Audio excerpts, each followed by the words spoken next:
Hello, and welcome to another video. Today I'm talking about how fascism in Nazi Germany and the USSR operated. Without further ado, let's get started.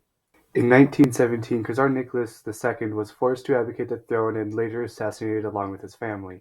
Vladimir Lenin called for the end of Russia's participation in World War I. He then transformed Russia based on his inspiration of communism.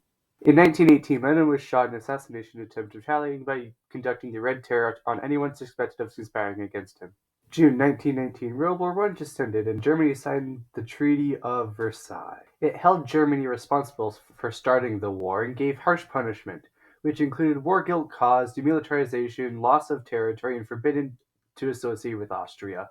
The people of Germany felt that the punishment was unjustified, partly due to media censorship. After signing the treaty, the government lost a lot of support from its citizens. That same year, Hitler joined Manche's Small Workers' Union, later rebranding to, how do you pronounce it? Nationalsozialistische Deutsche Arbeiterpartei. Damn it, I'll not be trying to pronounce it. You can't make me. This is where the term Nazi comes from, and putting Hitler in charge of propaganda. Back in Russia, 1922, Lenin formed the Union of Socialist Republics, USSR. Hitler attempted to overtake the government in 1923, failing and going to jail, temporarily banning the Nazi Party. When in jail, he wrote the book Mein Kampf, or My Struggle. 1924, Lenin died and was replaced by Stalin, although he never trusted Stalin and wanted Leon Trotsky to rule instead. 1925, Hitler agreed to promote his politics legally and support grew. Fights between the communist parties and the Nazi also ensued. In Russia, Stalin became the supreme leader of the Soviet Union in 1928. Then in 1932 and 1933, Ukraine faced a drought and a planned famine by Stalin, and collectivizing all farms as well, setting large grain quotas to be filled by the Ukrainians while holding said grain, starving 7 to 10 million people. His goal? Squash Ukrainian opposition and nationalism. It is now considered a genocide. Hitler became chancellor in Germany in January of 1933 and immediately established concentration camps. 1 year later, in 1934, a bill was passed banning competition and removing many rights and freedoms of the citizens, making it illegal to oppose the Nazi Party, with anti-Nazi newspapers being taken over or shut down. Also creating the Ministry of Public Enlightenment and Propaganda, with information in the media controlled by the Nazis and non-German books burned, and soldiers were controlled on what they could write home as well. The book burning sounds a lot like book banning looking at the US. From June 30th to July 2nd, 1934, known as the Night of Long Knives, Hitler became wary of the leader of the Nazi preliminary organization and scared they were going to lead a coup d'etat? D-E-T-A-T?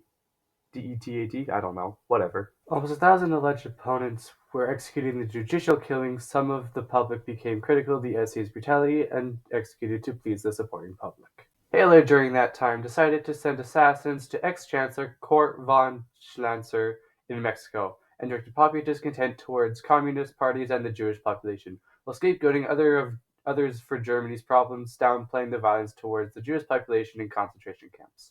While posting himself playing with dogs and children, in 1935 he passed anti-Semitic laws that made the Jewish population legally different from the non-Jews. Back in the USSR, a prison camp system was created with the name Gulag. As part of Stalin's New Russia to control the population, a secret police was made, the NKVD. There were purges from 1936 to 1939, in which the Communist Party was demilitarized along with the Soviet armed forces, and forced rapid industrialization.